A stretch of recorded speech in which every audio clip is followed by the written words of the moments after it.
Hi everybody, Mike Toy here, National Brokerage. I'm the Regional Sales Manager here in our Boise, Idaho office. We are a full-service life and annuities broker out here in Boise, Idaho, and we service and work with agents and agencies all throughout the United States. If you have a rep, I'd encourage you to give your rep a call about any of these topics. And if you don't have a rep, give us a call or shoot us an email at the information above, and we'll set you up with a rep. Also, if you do find any of these videos helpful, please click like and subscribe and leave me a comment in the box. I stay pretty current on these, so I try to answer all the questions as they come in. So without further ado, today we're going to be talking about GUL versus an IUL. There's a lot of confusion about ULs, so I'll start with what they are. UL stands for Universal Life. It's an alternative to a whole life product. Most people know the difference between a term and a whole life. Term is for a specific term. Whole life is permanent.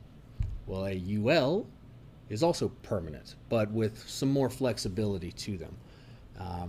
Now, to get into the weeds about GUL versus IUL, the reason that I chose these two is because they're two opposite ends of the spectrum. The G in GUL stands for guarantee, and that's referring to the guaranteed death benefit. The I in IUL is for index, and I'll explain what those mean. And I'll talk about each one of these in greater detail in other videos. This is more just to compare the contrast between the two so you know the difference when you hear the terminology. A GUL typically will not build any cash value, and if it does, it's very little, and it's usually eaten up in the later years. So it focuses on guaranteed death benefit, meaning you've got a client, they get a $100,000 policy. That $100,000 policy will not have any cash value in it for the most part, but that coverage is guaranteed to last for X amount of time as long as they're paying this premium. An IUL, on the other hand, is the opposite. It has a short guarantee, usually of about 20 years, but there is the potential for a lot of cash value buildup, and it builds up tax-free. Now, the trick to this that a lot of people don't understand, I think, is that you have to overfund that IUL. It sort of works counter to normal practice, to encourage someone to pay more than they're supposed to pay, but that's the whole point of an IUL. So that index that we refer to, that usually means your money can grow anywhere between X and Y amount, usually 0% and let's say 8, 9, 10%. So no matter what the market does out there, it could crash every year, but you will never dip below that 0%. So you will never lose money.